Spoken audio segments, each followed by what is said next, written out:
గౌరవనీయులైన జగన్మోహన్ రెడ్డి గారు, నా పేరు ఆచార్యపేట బాబీవర్ధన్. పాత్రికేయుడిగా, పాత్రికేయ అభ్యాసన విద్యా సంస్థలో ఆచార్యునిగా దశాబ్దాల నుంచి దేశ రాష్ట్ర రాజకీయాల్ని క్షుణ్ణంగా పరిశీలిస్తున్నవాణ్ణి.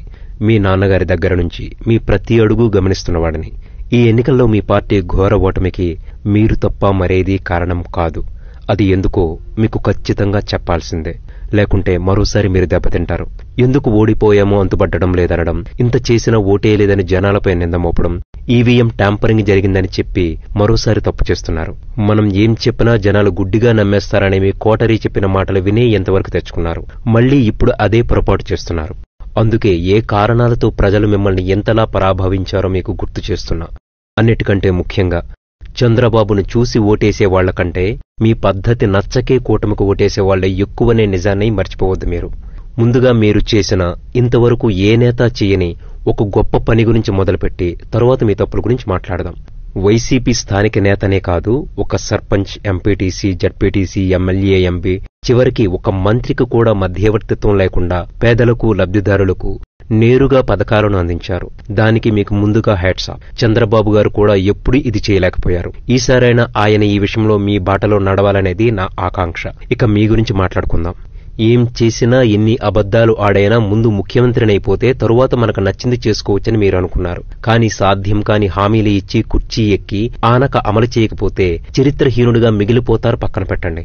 జనాలు ఊరుకోరు కదా. ప్రతిదీ వాళ్లు గమనించే మీపై ఓటు అనే వజ్రాయుధాన్ని ప్రయోగించారు. గెలిచిన వెంటనే కరకట్ట మీద ఉన్న ప్రజావేదికను కూల్చి తొలి తప్పు చేసిన మీరు అక్కడ నుంచి ఇప్పటి వరకు ఎన్నో తప్పులు చేసి మీ భవన పతనానికి ఒక్కొక్క ఇటుకను మీరే పీకేసుకున్నారు. నన్ను గెలిపిస్తే రాష్ట్రంలో విడతల వారీగా మద్య నిషేధం చేస్తా, అది జరిగితేనే మీకు మళ్లీ ఓట్లు అడుగుతా అన్నారు. కానీ అసలు బ్రాండ్లు తీసి మీ సొంత బలగంతో నాసిరకం మద్యాన్ని రాష్ట్రమంతా వెదజల్లి కాసుల పండగ మీరు చేసుకున్నారు. ప్రజల ఆరోగ్యాలతోనూ ప్రాణాలతోనూ చెలగాటమాడుకున్నారు. దీనిని ప్రజలు మర్చిపోయారనుకున్నారా? గెలిస్తే మెగా డిఎస్సీ తీస్తానన్నారు. ప్రతి సంవత్సరం జాబ్ క్యాలెండర్ విడుదల చేస్తానని రాష్ట్ర యువతను మోసం చేశారు. వాళ్లు మర్చిపోయారనుకున్నారా? రాజధానిగా అమరావతికే నా ఓటు అని చెప్పి ఎన్నికలయ్యాక 3 రాజధానులన్నారు. అంటే జనాలను మోసం చేయడానికి ఎన్నికలకు ముందే ఫిక్స్ అయ్యారు. 3 రాజధానుల ఆటలాడి రాష్ట్రానికి రాజధానినే లేకుండా చేసి అమరావతిని అనాథను చేసి ప్రజల్ని క్షోభకు గురిచేశారు. అమరావతి కట్టడాలు పాడైపోతుంటే మీ పార్టీ వాళ్ళు కూడా బాధపడ్డారనే సంగతి మీకు తెలుసా? రైతులను, పెయిడ్ ఆర్టిస్టులని పదే పదే హేళన చేశారు. వాళ్లు ఎందుకు ఓటేయాలి మీకు? మీ తండ్రిగారి మీద ఉన్న అభిమానంతో గత ఎన్నికల్లో మీకు ఒక ఛాన్స్ ఇద్దామనే ప్రజల అంతరంగాన్ని గమనించక నేను గొప్పవాడిని కాబట్టి ప్రజలు నాకు ఓటేశారు అని మీరు భావించారు. ఇదే బలుపు వాపు మధ్య వ్యత్యాసం తెలుసుకోలేకపోవడం. నేనే అంతా, అన్నీ నేనే అనే అహంకార ధోరణితో సర్పంచ్, ఎమ్మెల్యే, ఎంపీ, మంత్రులకు శాఖాపరమైన విలువ ఇవ్వక వాళ్లను ప్రజలకు దూరం చేశారు. 2-3 తప్ప మరెవరినీ మీ నియంతృత్వంతో ప్రభుత్వ విధానాలపై మాట్లాడనివ్వలేదు. అసభ్య పదజాలంతో దూషించడానికి తప్ప. రోజా, కొడాలి నాని, పేర్ని నాని, అనిల్ యాదవ్, దువ్వాడ, సీదిరి, వల్లభనేని వంశీ, అంబటి వంటి నాయకులే మిమ్మల్ని ఓడించారని ప్రజలు నమ్ముతున్నారని మీకు తెలుసా? చిన్న పెద్ద గౌరవం లేకుండా తాము ప్రజాప్రతినిధులమనే సంగతి మర్చిపోయి చంద్రబాబు, పవన్ కళ్యాణ్ వంటి వారిపై అసభ్యంగా అడ్డుగోలుగా వాగుతుంటే, బూతులు మాట్లాడుతుంటే వాళ్లను ప్రోత్సహిస్తూ మీరు మంత్రి పదవులిచ్చారు. ఎదుగుతున్న పిల్లలకు మీరు చూపించే దారి ఇదేనా? జనాలు అక్కడే మిమ్మల్ని సగం చేదరించుకున్నారు. నా ముఖం చూసి ఓటేయమన్నారు మీరు. ప్రజలు మీ ముఖం చూసే ఓటేయలేదనే నిజాన్ని ఎప్పటికైనా తెలుసుకున్నారా? మీ సలహాదారులే మీరు చేసిన తప్పులకు శహబాష్ దొరా అని పొగుడుతుంటే చేస్తున్న తప్పుల్ని మీరు తెలుసుకోలేక మరిన్ని తప్పులు చేశారు. వాళ్లు మిమ్మల్ని పక్కదారి పట్టిస్తున్నారనే సంగతిని గుర్తించలేకపోయారు. రాజకీయాలతో సంబంధం ఉన్నవారిని, లేనివారిని తేడా లేకుండా ఎంతో మందిని అధికార మదంతో అవమానించి ఆనందించారు. చిరంజీవి, మహేష్ బాబు, ప్రభాస్ వంటి వాళ్లను దూరంలోనే కార్లను ఆపేసి వాళ్లను నడిపించి చిరంజీవి నమస్కారం చేస్తుంటే పట్టించుకోనట్టుగా ప్రవర్తించి, అది చాలదన్నట్లుగా ఆ వీడియోలను రిలీజ్ చేసి నేనే గొప్పవాణ్ణి అన్నట్లు వ్యవహరించారు మీరు. ఆ ఘటనను తెలుగు ప్రజలెవరూ అంత తేలిగ్గా మర్చిపోలేదు. సొంత సామాజిక వర్గం అధికారుల్నే చుట్టూ మోహరించారు. అన్నింటా వాళ్లకే అవకాశాలిస్తుంటే మిగతా వాళ్లు మీకు దూరమవరని భ్రమించారా? సంక్షేమం పేరుతో డబ్బు వెదజల్లితే జనం నమ్మేస్తారని భ్రమలో జీవించారు మీరు. పోర్టులు, మెడికల్ కాలేజీలు తప్ప అభివృద్ధి పట్ల అవగాహన లేక పెంచుకోక దానిని పక్కన పెట్టేస్తే జనాలకు మండదా?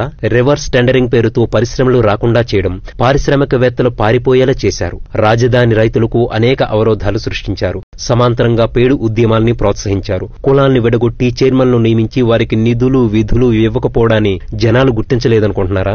ఎస్సీ ఎస్టీ బీసీ మైనారిటీలకు చేసింది తక్కువే అయినా ప్రచారం ఓదరగొట్టారు.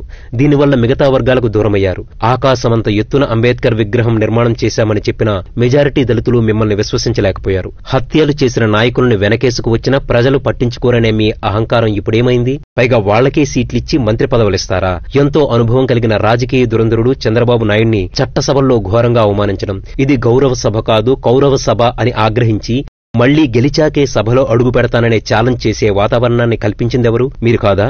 పోలవరం ప్రాజెక్టు సందర్శన సందర్భంలో తెలుగు మహిళలు పాడిన పాటల్ని సభలో ప్రదర్శించి స్పీకర్తో సహా సభ్యులందరూ వెకిలిగా నవ్వడం ప్రజలు గమనించలేదనుకుంటున్నారా? ఏవో కేసులు తిరగదోడి అడ్డగోలుగా వాదించి చంద్రబాబును అరెస్ట్ చేసి జైలుకు పంపడం, 52 రోజులు బెయిల్ రాకుండా చేసి జనాగ్రహాన్ని మూటగట్టుకున్నారా లేదా? అచ్చెన్నాయుడిని ఈఎస్ఐ కేసులో ఇరికించి వైద్య సాయం అందకుండా వీధుల్లో తిప్పడం మీకు మేలు చేసిందనుకుంటున్నారా? రాష్ట్ర అధ్యక్షుడనే గౌరవం లేకుండా సభలో పశువుగా సంబోధించడం ముఖ్యమంత్రి స్థాయికి తగిన మాటేనా?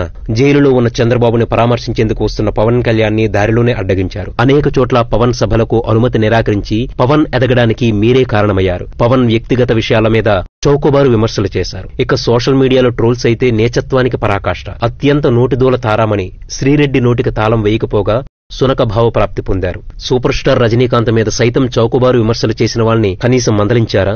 ఉన్నత విద్యాసంస్థల్లో మితిమీరిన రాజకీయ జోక్యం విద్యాలయాల అధికార పార్టీ కార్యాలయాల అన్నంత పైత్యాన్ని ప్రదర్శించారు. రేపల్లె దగ్గర స్కూల్ పిల్లాడిని పెట్రోల్ పోసి తగలేసిన నిందితుల్ని కాపు కాశారు. జనాలు పట్టించుకోరనుకున్నారా? కోడికత్తి కేసులో కోర్టుకు హాజరవ్వకుండా ఓ యువకుడిని 5 ఏళ్లు జైలులో మగ్గేలా చేశారు. మీదేనా జీవితం? ఆ యువకుడితో కాదా? ఇష్టారాజ్యంగా వసూలు చేస్తున్న మంత్రులు కొందరు ఎమ్మెల్యేలను నియంత్రించలేకపోయారు. పాత్రికేయులు అక్రిడేషన్ విషయంలో కూడా అలవికాని నిబంధనలు తీసుకొచ్చారు. వారికి ఇస్తామన్న ఇళ్ల స్థలాల హామీను 5 ఏళ్లు సాగదీశారు. నిబంధనలకు విరుద్ధంగా యూనివర్సిటీల్లో రిటైర్ అయినా సరే అయిన వాళ్లైతే మళ్లీ విధుల్లోకి తీసుకున్నారు. ఉత్తరాంధ్ర సుజల స్రవంతిని నీరు కార్చారు. కేంద్రీయ గిరిజన విశ్వవిద్యాలయానికి స్థలం కేటాయింపు విషయంలో తాత్సారం చేసి నిధులు కోల్పోయేలా చేశారు. విశ్వవిద్యాలయాల్లో అధ్యాపక నియామకాలు చేపట్టకుండా ర్యాంకుల పట్టికలో కిందకి జారేలా చేశారు. శారదాపీఠానికి అడ్డగోలుగా భూమి కేటాయించారు. ఆశ్రమానికి ప్రభుత్వ ఖర్చులతో 4 లైన్ల రహదారి నిర్మించారు. ఆంధ్ర విశ్వవిద్యాలయం మార్గానికి ఇరువైపులా దశాబ్దాల తరబడి జీవనం సాగిస్తున్న బడ్డీ కుట్లు మెకానిక్ షాపులను అర్ధరాత్రే తొలగించారు. ప్రధాన స్రవంతి మీడియా చేస్తున్న విమర్శల్లో నిజాలు గ్రహించకుండా ఆర్థిక మూలాల మీద దాడులు చేయించారు. ప్రకటనలు ఆపేయించారు. ఏం చేసినా చెల్లుతుందనే అహంభావమా? మితిమీరిన ప్రచార ఆర్భాటం, రంగుల పిచ్చి అనే అపవాదును మూటగట్టుకున్నారు. ఉద్యోగుల మధ్య చీలికలు తెచ్చి వాళ్లు ప్రశ్నించే హక్కును కాలరాశారు. పర్యటనల సందర్భంగా పచ్చని చెట్లను నరికేసి పర్యావరణాన్ని నాశనం చేశారన్న విమర్శను మోశారు. విశాఖలో ప్రఖ్యాత పర్యాటక ప్రదేశమైన ఋషికొండ గుండెని తొలచి విలాసవంతమైన భవనాలు నిర్మించి ప్రతిపక్షాల ప్రజా సంఘాల రాష్ట్ర ప్రజల ఆగ్రహానికి గురయ్యారు. తెలుగు వాళ్లే కాకుండా దేశ ప్రజలంతా విశ్వసించే తిరుమల తిరుపతి దేవస్థానం ప్రతిష్టను దిగజార్చడానికి మీరు చేసిన ప్రతి ప్రయత్నాన్ని ప్రజలు మర్చిపోలేదు జగన్. విగ్రహాల తలలు చేతులు నరికేంత, రథాలు తగలబెట్టేంత స్వేచ్ఛ ముష్కరులకు ఎవరిచ్చారు? అంత ఘోరం జరిగిన తర్వాత మీరు స్పందించే తీరు ఎందరిని గాయపరిచిందో మీకు తెలుసా? నిరుద్యోగ యువతను పూర్తిగా విస్మరించి భవిష్యత్ మీద ఆశలు కల్పించలేకపోయారు. సొంత మీడియా సంస్థల్ని సర్కారు బాకాలుగా మార్చేశారు. ఇప్పటికీ అదే ధోరణి. 5 ఏళ్ల పదవీకాలంలో ఒక్కసారైనా మీడియా సమావేశం ఏర్పాటు చేశారా? మీడియాని ఎదుర్కోవడానికి భయపడ్డప్పుడే మీ ఆత్మసాక్షిని పరిగణలోకి తీసుకోవాల్సింది. మర్డర్ చేసి డోర్ డెలివరీ చేసిన వారిని, సొంత బాబాయి హత్యకు కారణమైన వారిని అందలమెక్కిస్తే జనాలు పట్టించుకోరనుకున్నారా? సొంత తల్లిని చెల్లిని ఇబ్బంది పెట్టారు. నీ బూతుల అనుచరగణం నీ చెల్లిని అంటుంటే మీరు ఆనందించారు. పైగా తన చీరపై మీరే కామెంట్ చేశారు. జనాలు వదులుతారనుకున్నారా? చివరికి ఎన్నో కష్టాలు పడి మాటలు కాసి అవమానాలు ఎదుర్కొని మిమ్మల్ని గెలిపించిన కార్యకర్తలను కూడా మీరు నిర్లక్ష్యం చేయలేదా? వాళ్ళకేం మర్యాద దక్కింది? చివరిగా ఒక మాట, సంక్షేమ పథకాలు అందుకునే ఒక రైతు డబ్బులున్నాయి ఇచ్చేస్తున్నారు, డబ్బులైపోతే ఏం చేస్తారు సీఎం గారు అని ప్రశ్నిస్తే మీ సమాధానం ఏంటి? రాష్ట్రానికి ఈ 5 ఏళ్లలో మీరు తెచ్చిన ఆదాయం ఎంత? చేసిన అభివృద్ధి ఏంటి? రాజ్యాంగానికి కట్టుబడి మరికొన్ని అంశాలను నేను ప్రస్తావించడం లేదు. అవేంటో మీకు తెలుసు, నాకు తెలుసు, ప్రజలందరికీ తెలుసు. నా రాజ్యం నా ఇష్టం అని ఇలా ఎన్నో చేశారు. ఇన్ని చేసి అయ్యో ఏం జరిగింది, అంతుబట్టడం లేదే అంటే ఎలా అవుతుంది చెప్పండి జగన్? పాపం మీకు అర్థం కావడం లేదేమోనని జనాలు అర్థం చేసుకుని మరోసారి కూడా అర్థమయ్యేలా చెబుతారు. అప్పుడు అర్థమవుతుంది అంతా మీకు. నిశితంగా పరిశీలన చేశాక సమతౌల్యం పాటిస్తూ వాస్తవ పరిస్థితులను మాత్రమే ప్రస్తావించాను. కొన్నిటిని విస్మరించినా కావాలని మాత్రం కాదు. ఎందుకంటే నేను ఏ జెండాను మోస్తున్నవాణ్ణి కాదు, జనం అజెండానే గౌరవించేవాణ్ణి. నిజం ఇజం ఎప్పటికీ నిలుస్తాయనే నమ్మినవాణ్ణి.